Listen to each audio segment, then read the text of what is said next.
Dieu, l'appel et la destinée. Restons debout. Que tout le monde se tienne debout. Allons-y dans le livre de Proverbes au chapitre 16. Proverbes chapitre 16. On va lire 3 textes. Et je vais vous permettre de vous asseoir. Proverbes chapitre 16. Verset 4. On y va ensemble. L'Éternel a tout fait pour un but, même le méchant pour le jour du malheur. Est-ce qu'on peut lire la première phrase? L'Éternel a tout fait pour un but. Alors maintenant, changeons tout fait et mettons nom. L'Éternel a fait Raoul ou Afo pour un but. Est-ce qu'on peut encore repartir? Très bien. Maintenant, allons-y dans Éphésiens 2, verset 10. Éphésiens 2, verset 10. On y va ensemble. Car nous sommes son ouvrage, ayant été créés en Jésus-Christ, pour des bonnes œuvres que Dieu a préparées d'avance afin que nous puissions les pratiquer. Est-ce qu'on peut lire cela à la première personne du singulier? C'est-à-dire en disant « je suis ». On peut y aller. Car je suis son ouvrage, ayant été créé en Jésus-Christ pour des bonnes œuvres que Dieu a préparées d'avance afin que je puisse les pratiquer. Très bien. Allons-y maintenant dans Acte 13, verset 35. Acte 13, verset 35. Souvent on se pose la question. 36, Acte 16, 36. On se pose la question, celle de savoir pourquoi Dieu aimait tant David. Mais regardons ici, on a une des réponses. On y va ensemble. Or, David, après en son temps, servi au dessein de Dieu, est mort, a été réuni à ses pères et a vu la corruption. On reprend. Or, David, après avoir en son temps servi au dessein de Dieu, est mort, a été réuni à ses pères et a vu la corruption. Donc, la Bible dit que David a servi au dessein de Dieu en son temps. Et tel sera ton partage au nom suprême de Jésus. Amen. Car le temps de David est passé, maintenant c'est ton temps. Amen. Ce n'est ni le temps d'Abraham, ni le temps de Jacob, ni le temps d'Isaac, c'est ton temps. Que quelqu'un dise c'est mon temps. Que quelqu'un dise c'est mon heure. Et je servirai au dessein de Dieu dans ma génération. Mets ta main sur ton cœur si tu le veux. Je prie. Père, au nom suprême de Jésus. Merci d'accorder à toutes les personnes qui m'écoutent ici et ailleurs un esprit de sagesse et de révélation dans ta connaissance. Illumine les yeux de notre homme intérieur. Permets-nous d'entendre la parole, de la comprendre. Et que cette parole nous fasse du bien. Que cette parole nous aide. Chacun d'entre nous, ô Dieu, a servi à tes desseins sur la terre des hommes. Car c'est ce qu'il y a de plus glorieux dans la vie d'un homme ou d'une femme sur cette terre. Au nom suprême de Jésus. Merci pour l'onction qui me donne la capacité d'enseigner ta parole en des mots simples et accessibles. Au nom de Jésus-Christ. Amen. Amen. Amen. Amen. Tu peux t'asseoir dans sa glorieuse présence. Dieu l'appelle et la destinée. Alors, ce qu'il faut comprendre, c'est que Dieu est le créateur de l'univers. La Bible dit clairement que la terre et tout ce qu'elle renferme appartient à l'Éternel, inclut les hommes. Et la parole de Dieu nous dit que notre Dieu est un sage architecte. Et il a fait toutes choses pour un but. Ça veut dire qu'il n'y a aucune personne qui existe sur la terre qui soit en hasard. Ça veut dire que même si ton père et ta mère ont divorcé le jour de ta conception, ou alors même ta mère a été violée, et que tu l'as même peut-être même jamais connue, elle est morte sur le lit de couche. Ça ne veut pas dire que Dieu t'a oublié. Il y a un dessein, il y a un plan qui est rattaché à ton existence. Et donc c'est important pour chacun d'entre nous de découvrir la raison de son existence et de l'accomplir. Car on ne peut pas avoir accès au bonheur, au vrai bonheur. On ne peut pas réussir sa vie selon Dieu sans avoir découvert et accompli la raison de son existence sur terre. Cependant, c'est un chemin souvent tortueux. Pourquoi? Parce que la religion s'y mêle, parce que les institutions humaines s'y mêlent, et souvent, ça vient biaiser, justement, le plan de Dieu concernant les hommes et les femmes. Dieu, selon Romains 11, verset 29, ne se répand pas de ses dons et de son appel. Quand Dieu t'a appelé, il t'a appelé. La Bible dit que ceux que Dieu a connus d'avance, il les a prédestinés. Ceux que Dieu a prédestinés, il les a appelés. Vous savez, écoutez-moi très bien, Dieu te prédestine, c'est-à-dire qu'il te prépare pour une destination. Dans notre arrivée sur la terre, n'a jamais été et ne sera jamais un hasard. On a été préparé à une destination. Il y a une destination qui t'attend. Il y a un trône qui t'est réservé. Il y a un couloir dans lequel tu te sentiras à l'aise. Il y a des promesses qui sont rattachées à ton existence, mais que tu ne peux posséder que quand tu vas t'engager dans le couloir de ta destinée. Oui, bien aimé, c'est vrai. Ceux que Dieu a connus d'avance, il les a prédestinés. Et ceux qu'il a prédestinés, il les a appelés. Cependant, je voudrais m'attarder sur un point. Il y a deux dimensions de l'appel. Premièrement, il y a l'appel dans le royaume des cieux, pas à l'église. Je peux appartenir à une église sans être dans le royaume. Je peux appartenir à une dénomination sans être dans le royaume. Je peux être pasteur sans appartenir au royaume des cieux. Je peux être bishop sans être dans le royaume. Le premier appel, c'est l'appel dans le royaume. Et cet appel, on y entre en acceptant Jésus dans sa vie comme étant son Seigneur et son Sauveur personnel. Alors on entre dans le royaume, on devient un enfant de Dieu. On est adopté à la famille royale et alors on entre dans le schéma de la prédestination. C'est la première dimension, appelé dans le royaume. D'accord? La Bible parle de la prédestination à devenir des fils d'adoption. Donc on est appelé dans le royaume, appartenir à la famille de Dieu. La première question que tout le monde devrait se poser, est-ce que je suis vraiment dans le royaume de Dieu? Parce qu'on peut être à l'église sans être dans le royaume. On peut être à l'église sans être connu de Dieu. Le royaume des cieux, on y entre par la nouvelle naissance. Si je ne suis pas né de nouveau, je ne suis pas dans le royaume de Dieu. Donc après cette première dimension, arrive ensuite la dimension de la réponse à l'appel spécifique, rattachée à mon identité et à ma personne. C'est une deuxième dimension. Là, dans le royaume de Dieu, Dieu maintenant, après un certain moment, te fait savoir la raison pour laquelle il t'a appelé à le servir. Et ça peut prendre un temps, ça peut prendre 2 temps, ça peut prendre 3 temps, ça peut prendre du temps.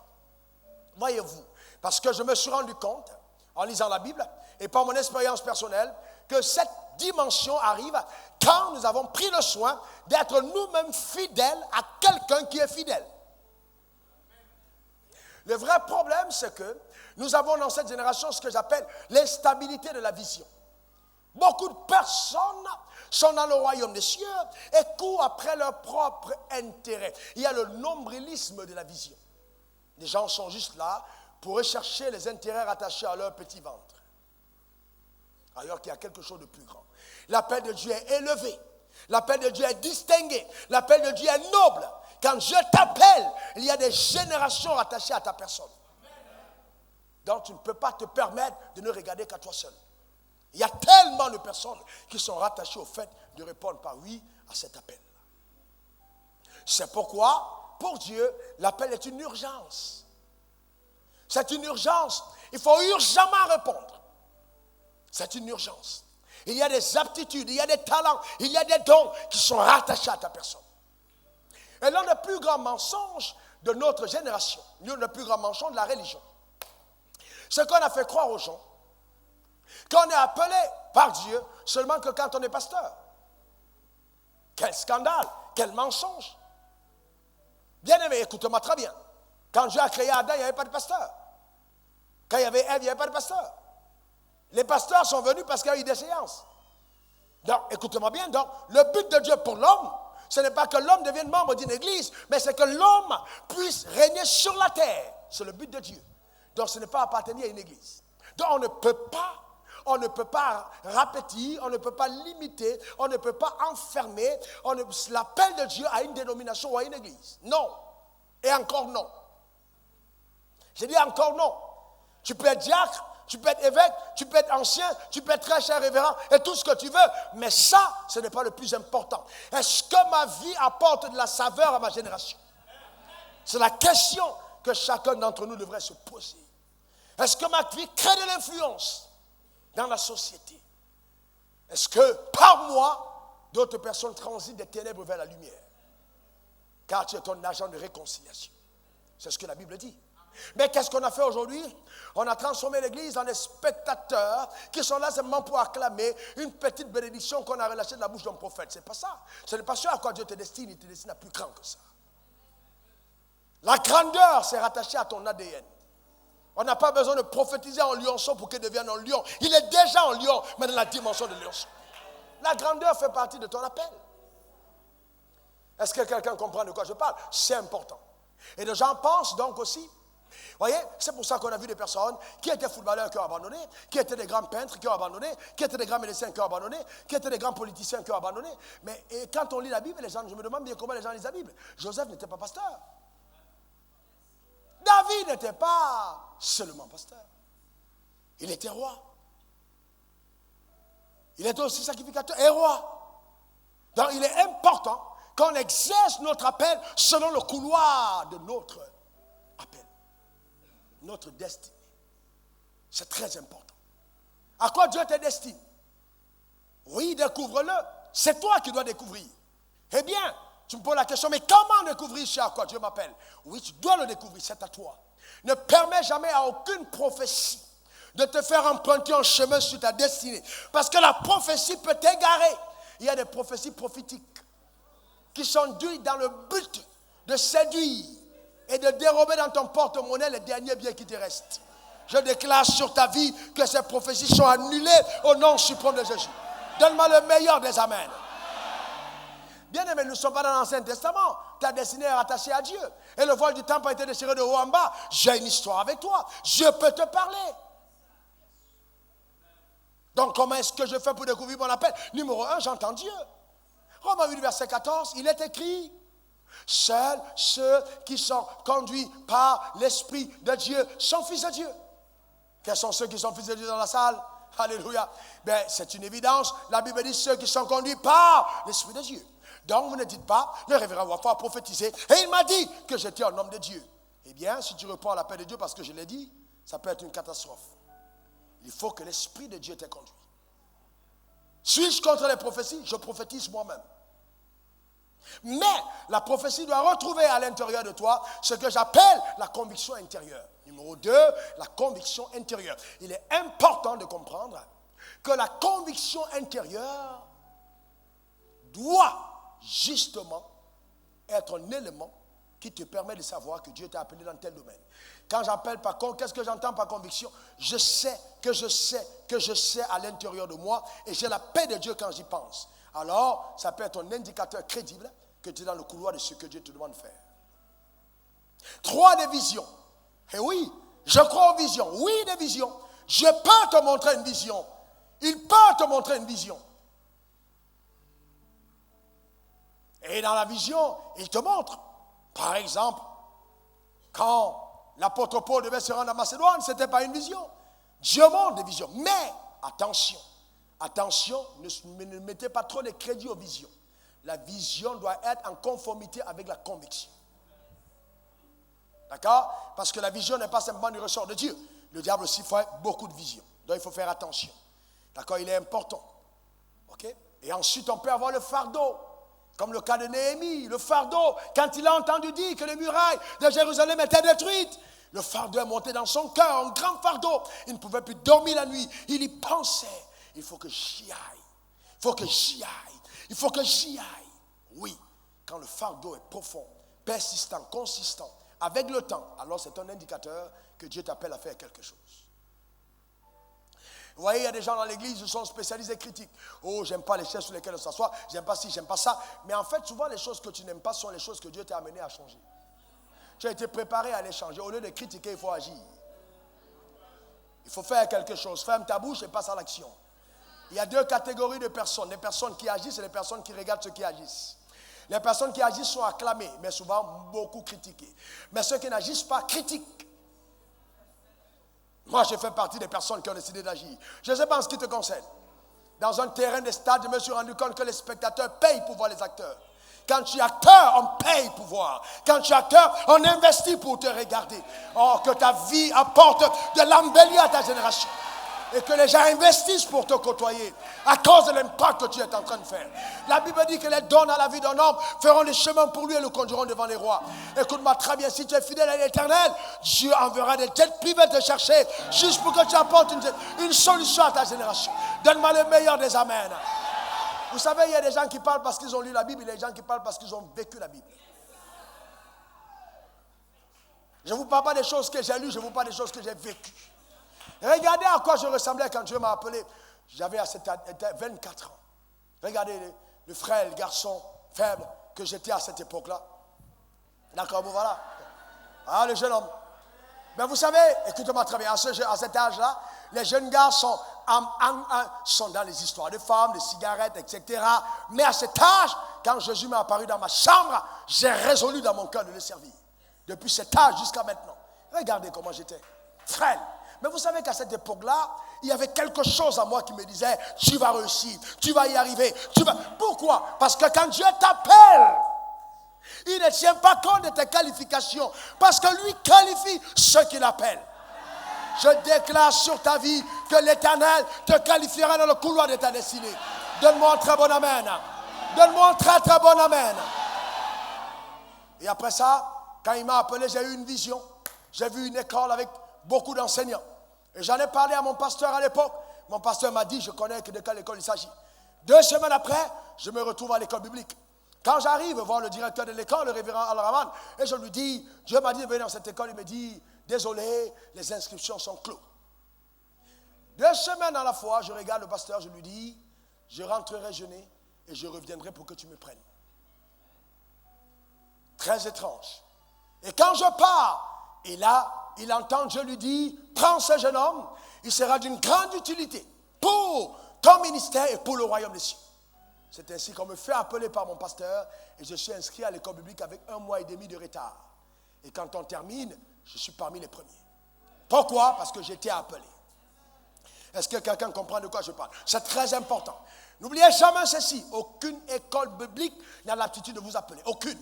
Vous pouvez faire toutes les grandes écoles du monde, 15 ans de pastorat et sortir en échec. Parce que vous n'êtes pas pasteur, parce que vous sortez de l'école biblique.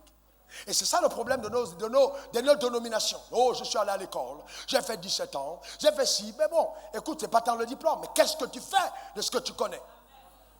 Un jour, j'étais en train de prêcher aux États-Unis et un pasteur noir, un très grand pasteur, très respecté, quand j'ai terminé, il m'a approché, il m'a dit, est-ce que tu peux me donner les références de l'école qui t'a formé parce que ton aptitude est incroyable. Je lui ai dit, c'est le Saint-Esprit. Ouais, parce que je parlais des choses de la destinée avec une révélation extraordinaire. C'est vrai que j'ai fait 5 écoles différentes, mais je ne mets pas un crédit à l'école parce que c'est parce que j'ai été appelé que je suis allé à l'école. Je ne suis pas allé à l'école parce que je voulais devenir pasteur, mais parce que Dieu m'a appelé à l'être. Donc vous devez faire attention. Dieu appelle qui il veut. Dieu appelle qui il veut. Tu peux faire les offrandes à ton pasteur pour devenir pasteur. Peut-être sera pasteur de l'église, mais Dieu ne te connaîtra pas. Les aptitudes ne te sont pas données parce qu'on a imposé les mains. Elles te sont données parce que Dieu dit, comme il dit à Jérémie, Jérémie, avant que tu ne sois dans le ventre de ta mère, je te connaissais. Il y a des gens comme nous qui ont parlé avec Dieu avant de naître. Ton amène m'embête. Il y a des gens comme nous qui ont parlé avec Dieu avant de naître. C'est-à-dire, avant d'entrer dans le ventre de ta mère, Dieu t'appelle comme mon entraîneur sur le banc de touche. Quand tu vois Mourinho en train de faire son truc, il voit la station du match, il regarde, il dit, bon, maintenant il faut faire entrer quelqu'un sur le terrain. Quand tu vois comment est-ce que le PSG est en train de jouer, il remanie son équipe. Il dit, il faut que je sorte du milieu de terrain et que je te fasse entrer à la pointe parce que je sais que s'il est là, avec la vitesse, il va mettre à mal le défenseur de gauche. Alors maintenant, on demande, Raoul Wafo, échauffe-toi, il faut que tu entres. Est-ce que quelqu'un comprend de quoi je parle? Amen, il faut que tu entres. Est-ce que quelqu'un comprend de quoi je parle? Bien aimé, c'est ce qui est clair. La Bible dit que Dieu vit tout ce qu'il avait fait. Voici, cela était trop bon. Donc, si tu n'étais pas important, tu ne serais pas né cette saison. Tu es né cette saison parce qu'il y a une solution que tu apportes à ta génération. Et avant d'entrer, le coach prend le temps de parler avec toi et de te chuchoter certains mots à l'oreille. Il ne t'a pas dit, est-ce que tu as vu l'autre côté? Bon, écoute, ce que tu fais semblant de décaler, il faut aller en profondeur. Chaque fois que tu te tournes, il va te faire en profondeur. Comment ça fait les courses? Donc, tu vois, donc tout de suite, il sait où il te positionne. Maintenant, toi, tu arrives, on t'a dit de te mettre en attaque, tu t'en vas à la défense. Quand tu t'en vas à la défense, tu gardes la stratégie. Il faut découvrir ton poste sur le terrain. Parce que Dieu veut que tu accomplisses ton appel dans ton couloir. Quelqu'un dit un bon amen. Quelqu'un me donne un bon amen. Ah, Dieu te conduira à découvrir ce poste-là. Alléluia. Donc vous voyez, donc quand je sors de cette école, je sers comme vice-directeur à l'école. Tout le monde était content. Vice-directeur, et mon pasteur m'aimait bien, mon leader à cette époque, et mon pasteur, les deux m'aimaient beaucoup. Et donc il avait un schéma pour moi. Sauf que quand j'étais en train de prier, Dieu me dit, il faut maintenant que tu ailles faire une autre formation. Je veux que tu aies fait une école de mission. Donc je n'avais jamais entendu parler de l'école de mission. Mais vous savez, quand le Saint-Esprit, vous marchez avec le Saint-Esprit, que vous l'aimez, vous savez, le problème de beaucoup de personnes appelées, c'est que vous êtes appelés, mais vous passez votre temps à jouer aux billes et non à lire la Bible. Dieu ne peut pas vous appeler et vous passez votre temps à la locodrome. Ce n'est pas possible. Si Dieu vous a appelé, passez le temps avec la Bible et avec Dieu. C'est ça le drame, en fait. Et vous voyez, j'entends, oh non, il est encore jeune. Non, à 24 ans, je faisais il y a 5-6 heures d'études par semaine, enfermé, avant de sortir. Si vous ne prenez pas votre appel au sérieux maintenant, comment vous faites? Quand j'avais 25 ans, 26 ans, 27 ans, je jeûnais 120 jours par an. Le jeûne de 3 jours à sec, c'était pour dire bonjour à un mois, c'était 3 jours à sec. Est-ce que quelqu'un comprend de quoi je ne suis pas en train de vous dire de faire la même chose, non. Mais sauf qu'à cette époque, je sentais à l'intérieur de moi ce besoin. Et un jour, je me rappelle, un frère m'a vu, il m'a dit, mais tu es trop mince, tu ne devrais pas jeûner comme ça. Je lui ai dit, j'investis pour mon futur. J'investis pour mon futur. Est-ce que quelqu'un comprend de quoi je parle? J'investis pour mon futur. Donc maintenant qu'il fallait aller à cette école, je n'avais pas d'argent. Et mon père spirituel va donc au Nigeria pour une conférence. Et un missionnaire américain l'approche et lui dit, écoute, il y a un de tes gars, un de tes collaborateurs, c'est ton assistant, il va aller dans une école, ça coûte $3,000, voici l'argent, paye pour lui. Donc quand mon père spirituel revient me convoque, quand je regarde son regard, je me rends compte que Dieu l'a convaincu. Vous savez, quand Dieu vous appelle, vous n'avez pas à lutter. Oh non, Dieu m'a appelé, non. C'est pas parce que tu as prié pour un malade et il est guéri que tu penses que tu es prophète. Ou tu as donné une parole de connaissance, tu commences à dire non. Je suis non, mon ami. Je connais des hommes d'affaires qui peuvent prophétiser. Tout croyant peut imposer les mains aux morts et ils ressuscitent. Ça, ce sont des choses rattachées à chaque croyant dans cette assemblée. Mais tout le monde ne peut pas devenir pasteur. Non. Pas tout le monde. Il n'y a pas un appel aussi élevé que celui de pasteur. C'est l'appel le plus noble. Quand je dis pasteur, c'est le Saint dans le ministère. Les autres, c'est le Saint-Esprit qui te donne. Dieu passe par le Saint-Esprit, il dit voilà tel don. Mais l'appel au ministère, c'est Jésus même. Il a fait les uns comme apôtres, prophètes, évangélistes, pasteurs, enseignants pour le perfectionnement du corps. Ceux-là, ce sont les dons des personnes que Dieu a élues lui-même pour cet office. Donc Dieu ne peut pas t'accorder une haute considération pareille et tu négliges en te comportant n'importe comment. Un pasteur, c'est la dignité. C'est pourquoi je suis effaré, choqué, scandalisé. Quand je vois les pasteurs courir après les politiques, oh non, on veut faire un programme, viens être parrain. Aucun politique ne peut parrainer un programme spirituel. Allez parrainer une veillée en appayant le maire ou bien le ministre, mais pas un programme de Dieu. Vous n'allez pas prendre des gars qui souvent sont dans des loges mystiques pour venir être parrain de programmes spirituels. Parce que vous cherchez l'argent. Donc Dieu a l'or et l'argent. Un homme de Dieu n'est pas un mendiant, un homme de Dieu n'est pas n'importe qui. Quelqu'un me donne un bon amen. Celui qui t'a appelé pourra à tes besoins, dis ça à ton voisin. Amen. On a un grand Dieu, bien-aimé. On n'a pas besoin. Vous ne verrez jamais le faire et je mourrai sans le faire. J'ai maudit le jour où quelqu'un qui a l'argent pourra me manipuler. J'ai maudit ce jour, ça ne viendra pas. Mon Dieu est riche. Mon Dieu, pourquoi est-ce que pourquoi tu vas descendre jusque dans la boue comme ça pour négliger ton appel? J'ai même entendu dire qu'il y a des gens qui ont accompagné des gens pour doter la deuxième femme. Comment tu peux faire ça? Et puis le pasteur, il te sort un verset de l'Ancien Testament. À cette époque-là, un homme prendra cette femme. Mais attends, entre nous, sois sérieux. Ton appel est trop élevé pour que tu te compromettes. Dis à ton voisin, prends-toi au sérieux. Dis-le avec conviction, prends-toi au sérieux. Vous savez, il faut payer le prix. Quand j'ai donc terminé, je suis parti en Sierra Leone.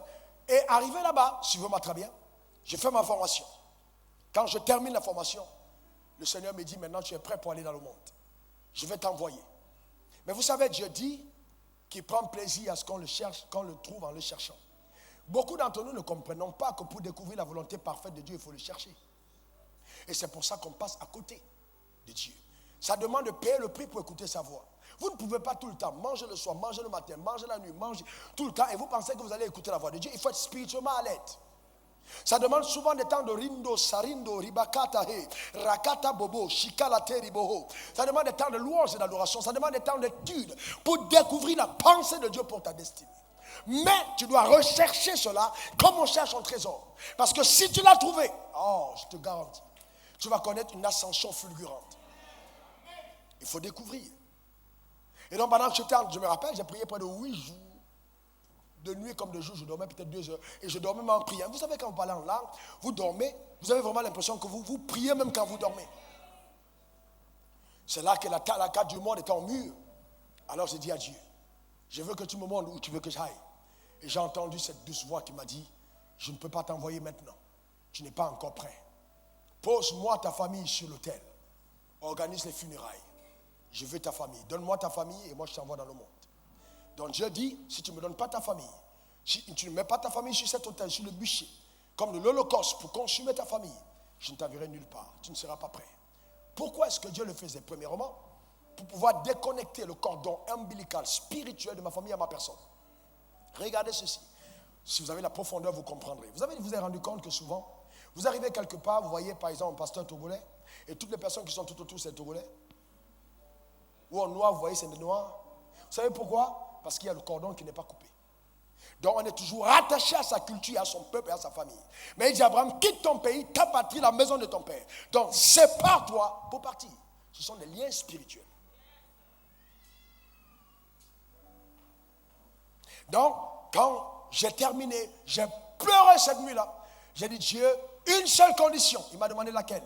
J'ai dit qu'aucun membre de ma famille ne meurt sans te connaître. Il m'a dit, j'accepte. 2 semaines plus tard, ma mère est née de nouveau. C'était le premier signe. 2 semaines plus tard, elle est née de nouveau à la maison. Pourquoi? La puissance de Dieu. Dieu tient ses promesses. Dieu te montre des signes qu'il t'appelle. Il tient ses promesses. Et donc c'est comme ça que je suis reparti au Cameroun, consulter maintenant mon père pour lui dire, Dieu me donne telle direction. Mais quand je suis reparti, regardez le château dans lequel j'habitais. Dieu m'a béni à cette époque. Voilà mon château, c'est là où j'habitais. Donc regardez, cet immeuble appartenait au pasteur qu'on appelle pasteur Ambassa. Il n'a pas terminé l'immeuble, mais il était vivant, il y avait une église en bas, et tout le haut était habité par les prostituées. Le loyer, c'était 15 000 francs CFA par mois.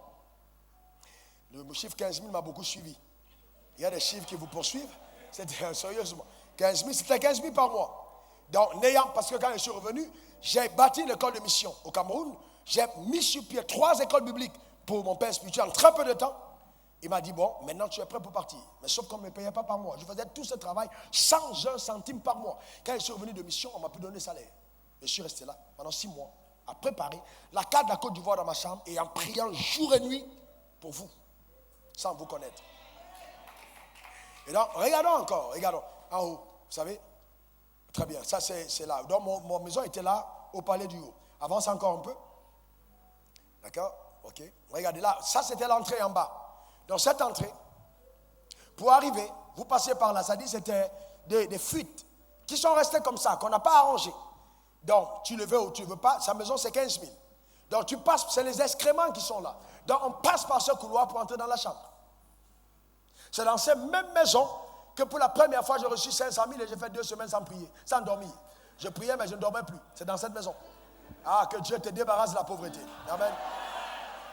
Continuons. OK? OK? Très bien. Regardez la suite. Bon, voilà. Ça, c'était le couloir. Regardez en haut, ce sont des fils électriques. Donc, tu t'amuses à lever mal ta main, tu peux être électrocuté. Continue. Maintenant, je vous montre ma chambre. Voilà. La porte que vous voyez, ça, c'est ma chambre. Et là, c'est comme ça que mes habits étaient séchés, à cet endroit. Et ce jour-là, c'est ici, à cet endroit-là, en 1997, que j'ai entendu Dieu me dire, si tu veux changer un homme, il faut changer son système de pensée. Les meilleurs messages de ma vie, je les ai reçus là. Je dormais à même le sol sur un matelas. C'était là, c'est de là qu'on a bâti l'école de mission du Cameroun, que l'école biblique de Bonabéry, l'école biblique de Bafsam et l'école biblique des Boulevards ont été créées à partir de cette chambre. De là, dans cette chambre. Ça, vous comprenez. Il n'y avait aucune plainte, c'est à partir de là. Donc, mais maintenant, quand j'étais prêt pour partir, Dieu a touché le cœur d'une dame qui m'a remis 500 000 francs CFA. Mon pasteur m'a donné 50 000, ça dit $100. J'ai pris ça, avec ça, on peut payer un billet d'avion pour partir. Je suis arrivé au Ghana. Et là, c'était une vraie histoire. Je suis allé au Ghana, et puis après, au Ghana, je suis entré en Côte d'Ivoire. Continue. D'accord? Et donc, continue avec des photos. Ok? Ça, c'était ses choix, continue toujours. Voilà, très bien. Là, c'est quand j'arrive en Côte d'Ivoire. Tu veux faire un zoom sur le beau mec qui est là? C'était moi. Regardez, c'était moi là. C'est pas Photoshop, c'est la vérité. C'était moi en face. D'accord? Maintenant, remenez un peu pour voir un peu comment je m'habillais à l'époque. En grand sapeur. Non, reviens sur la photo. Reviens sur la photo. Très bien, regardez, c'est moi là. Très bien. Alors, j'ai demandé à ma femme un jour, si tu m'avais rencontré comme ça, est-ce que tu m'aurais épousé? Mais j'aime ma femme, elle est sincère. Vous savez ce qu'elle m'a dit? Elle m'a dit, je ne t'aurais même pas vu. Amen. Alléluia. Donc, maintenant, continuons. Amen. Mais vous savez, tout ce que Dieu fait, il est extraordinaire. Au début, il commence informe et vide. Mais il y a un moment, il dit que la lumière soit. Je déclare sur ta vie que même si tu n'as pas de forme maintenant, les gens verront la lumière éclater par ta vie au nom suprême de Jésus. Quelqu'un me donne un bon amen. Quelqu'un me donne un bon amen. Et ensuite, on a mis l'école, Living Waters Ministry, que vous connaissez ici, c'est nous qui avons mis cette école. Là, c'est le révérend Moses Foya et sa femme derrière. J'étais encore vice-directeur, je touchais 15 000. Pendant 2 ans, les 15 000 m'ont suivi. Il y a des choses qui te suivent longtemps. 15 000, amen. Mais bon, j'étais déjà formé à 15 000 à payer comme loyer. Donc, 15 000, mais j'habitais à Adien, je payais une maison de 90 000. Continue. Là, c'était la première année de diplôme. Là, à côté, vous avez le pasteur David Witherspoon. Vous avez une bande de pasteurs qui viennent des États-Unis. Le révérend Moses était en train de parler, c'était vice-directeur à cette époque-là. D'accord? Mais quand les gens me voyaient comme ça, assis à côté de tous ces blancs, on était convaincus que les dollars coulaient dans mes poches. Amen. Mais écoute-moi très bien, j'avais mes 15 000 francs CFA par mois et je ne m'étais jamais plaint. C'est ce qui est intéressant. Continuons encore. Continuons. D'accord? D'accord. Voilà sa première promotion. Là, vous voyez, révérend Touakessé, vous voyez, là, il y a aussi révérend Franck Silva, il y a révérend Bossé. La majorité des jeunes hommes de Dieu, d'un impact de grande influence dans cette génération, ont été formés par cette plateforme. Continuez maintenant. Après ça, Dieu m'a parlé. Il m'a dit, je ne t'ai pas stop. Je ne t'ai pas envoyé vers mon école. Je vais une école, je t'ai envoyé vers mon peuple. Il m'a demandé champ de stratégie. Je suis allé voir le révérend Ross Tatro à Tulsa, Oklahoma. Et il m'a dit, écoute, avant que tu ne viennes, Dieu m'a parlé de toi. Nous te relâchons pour faire ce à quoi Dieu t'a appelé. Il a prié pour moi dans son bureau, il m'a relâché. Quand je suis revenu, continue. Là, j'ai commencé les programmes, des programmes d'abord dans les églises. Là, c'était une église certainement méthodiste, où je priais. Quand tu regardes le pasteur qui prie, tu as l'impression que c'est le pasteur qui a besoin de prière.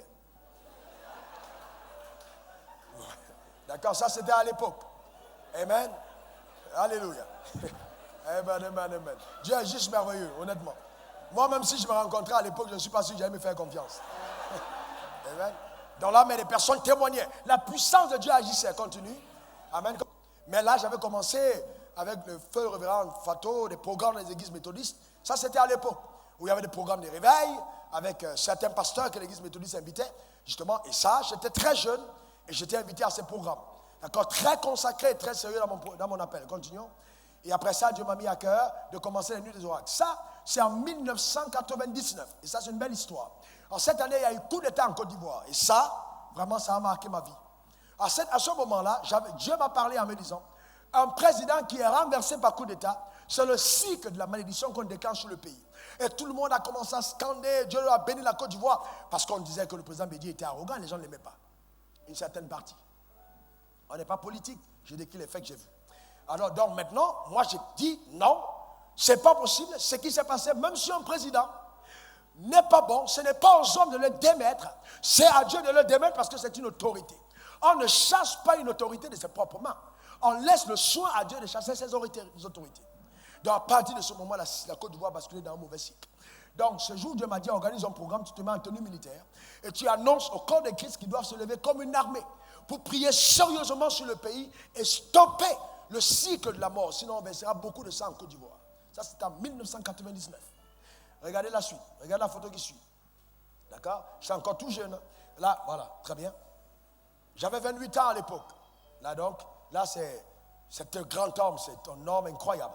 Cet homme de Dieu redoutable qui est venu à ce programme, qui était orateur avec moi, fait le prophète Kakou Sévérin. Un homme de grande puissance. C'était vraiment extraordinaire. Amen. Et donc à ce programme-là, quand on les organisait, je terminais le programme, souvent avec 125 francs en poche, 160 francs en poche, mais ma joie était grande. Celle d'avoir béni le peuple de Dieu, celle d'avoir annoncé la parole. Je n'avais jamais eu à cœur d'être riche en cette année. Ce n'était pas ma préoccupation. C'était de prêcher l'évangile. Mais vous savez, Dieu honore ceux qui le servent avec un cœur pur. Il est important de servir Dieu. Le drame de notre génération, c'est que les gens cherchent l'argent. Les gens ne cherchent pas les intérêts de Dieu. Continuons par la suite. Dieu a commencé à bénir ces programmes. Ça, c'est la patinoire. À cette époque, j'avais déjà rencontré le frère Kokora Hyacinthe, qui était une grande bénédiction. Je crois qu'il était protocole adjoint au protocole à cette date, nuit des oracles, à l'hôtel communal. Donc, non, ici, c'est à la patinoire. Elle était pleine, débordante. Des programmes, les gens venaient maintenant de partout. Et il y a des noms et des noms dans la ville, d'autres sont des archevêques aujourd'hui, qui s'asseyaient à ces programmes pour être instruits. C'est là où l'atmosphère a changé. Parce que Dieu m'avait dit, dans le pays, les gens sont attachés aux prophéties, mais très peu s'attachent à la connaissance de Dieu par sa parole. Mais cette plateforme pour changer l'atmosphère et amener les gens à la connaissance de Dieu. C'était les plateformes de Nuit des Oracles. Ça a été une énorme bénédiction. Ça a fait un écho partout, jusque même dans les pays alentours. Continuons. Ok, donc voilà ces programmes-là.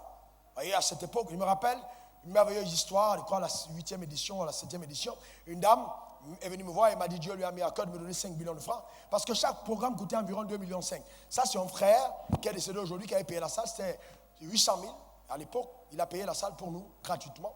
Et Dieu touchait les gens comme ça de façon extraordinaire. Donc la dame nous a remis 2 millions, 500 000, 5 millions. Et derrière, elle a donné 5 millions. Et j'avais la possibilité d'acheter des habits, de manger correctement chez moi. Mais comme c'était donné pour les 2 programmes, j'ai fait exactement les 2 programmes. Vous savez, quand Dieu vous appelle, il vous teste, il vous éprouve, il va vous tester. Et pendant les moments de test, je vois beaucoup de personnes qui se plaignent. C'est pour ça qu'il est important pour chacun d'entre nous de savoir qui l'a appelé. Le Dieu qui t'a appelé est extrêmement fidèle. Continuons. Alors, on a eu beaucoup de nouvelles naissances à ces programmes. C'est extraordinaire. Continuons. Très bien. Bon, voilà, à cette époque-là, voilà comment est-ce que tu t'es tout sapé là. Amen. Mais vous savez ce que j'aime, c'est le regard. Vous savez, un gars qui sait où il va, un gars qui est convaincu de son Dieu, qui ne tient pas compte de ce que les gens peuvent penser et dire. Car à l'intérieur de moi-même, je me voyais comme David.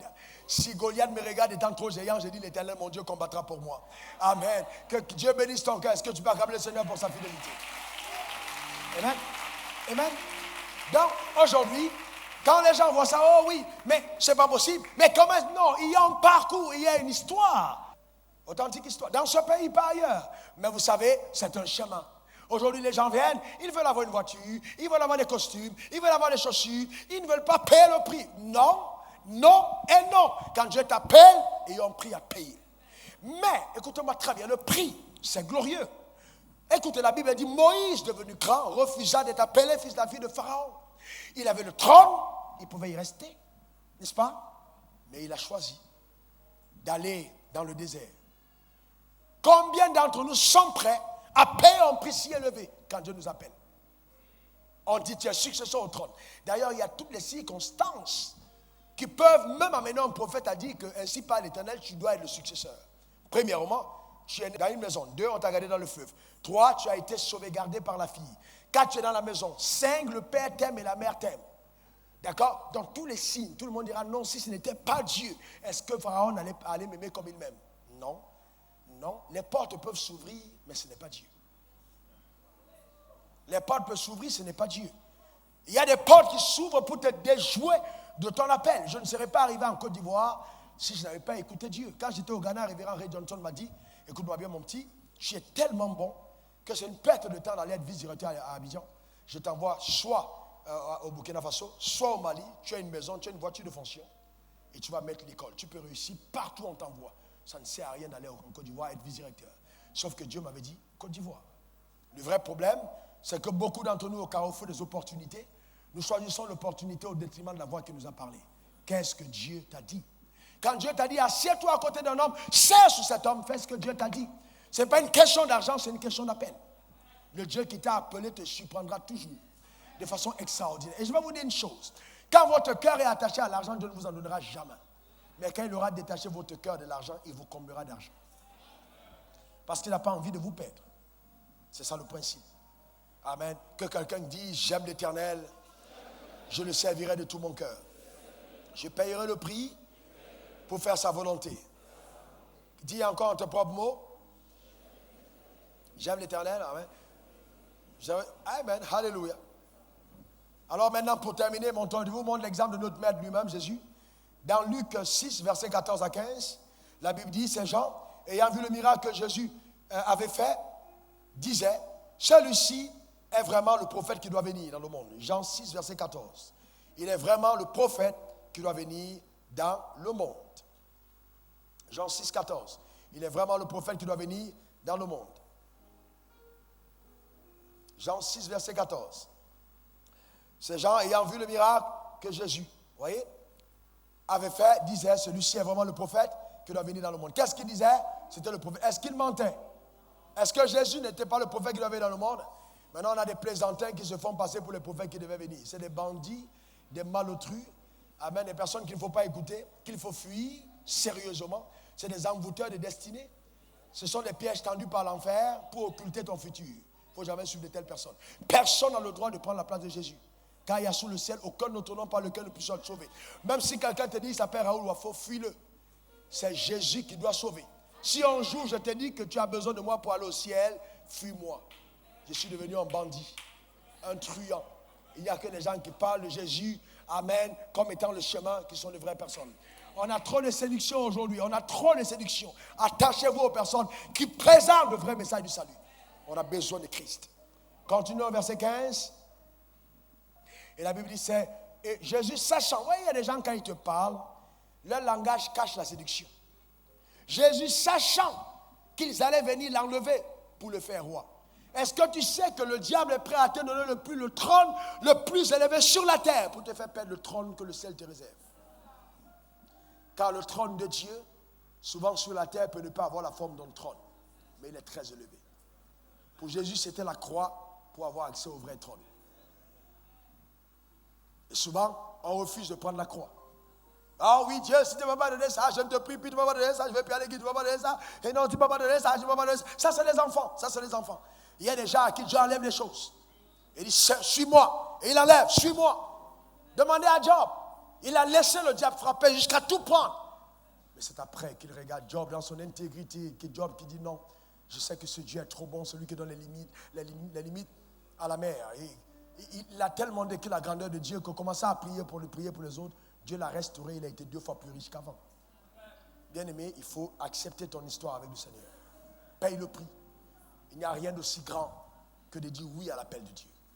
Oui à son appel. Quel que soit le couloir, il faut simplement apprendre à dire oui. Peut-être des personnes diront, oh oui, mais comment est-ce que Dieu a appelé celui-là? Moi, je le connais dans le quartier. On était dans le condom ensemble. Oh, on mangeait les beignets, on jouait les billes ensemble. Bien-aimé, tu peux jouer les billes avec quelqu'un, mais tu ne sais pas qui c'est. Allez demander aux gens chez qui Jésus venait travailler en tant que charpentier. Personne ne peut croire que c'est le Messie. Il venait là, il clouait les charpentes, il travaillait dans la maison des gens. Mais c'était le Messie. Fais attention. Il y a des gens que tu as côtoyés, mais c'était des destinées occultées. Qui étaient encore dans la phase du camouflage et qui se révèlent avec le temps. Que Dieu te bénisse richement. Que la main de Dieu soit sur ta vie. Que la grâce de Dieu t'accompagne. Que la puissance de Dieu soit sur le chemin de ta marche et que ta destinée soit révélée dans ta génération. Au nom suprême de Jésus, donne-moi 3 bons amen. Oh, tes amens m'embêtent. Donne-moi 3 bons amen. Est-ce qu'il y a quelqu'un ce matin qui dit, ah, vraiment là j'ai entendu la parole de Dieu, elle me touche profondément. Premièrement, je veux donner ma vie au Seigneur Jésus. Je veux donner ma vie à Jésus. Que la personne lève sa main. C'est le premier appel. Que je veux donner ma vie à Jésus. Lève ta main là où tu es. Je vois une main, je vois 2, je vois 3. Amen. Tiens-toi debout. Je vois 4, je vois 5. Tiens-toi debout. Alléluia. C'est courageux, c'est brave. Amen. Acclamons pour ces personnes. Tiens-toi debout. Amen. Acclamons encore pour eux. Alléluia. Faites un effort supplémentaire. Avancez. Vous êtes des personnes de grande importance. Restez là en face de moi. Restez ici. Regardez-moi, regardez-moi. Venez, venez, venez, venez. C'est brave, c'est brave. C'est brave. Amen, amen. C'est brave.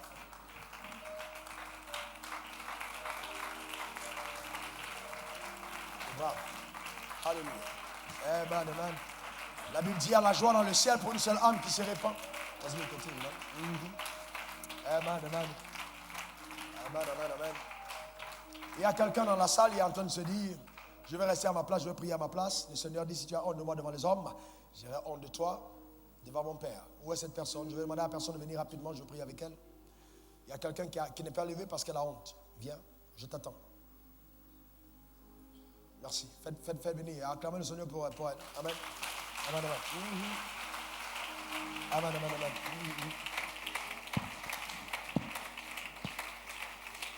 Alléluia. Amen. Ah, je vois une autre personne qui avance encore.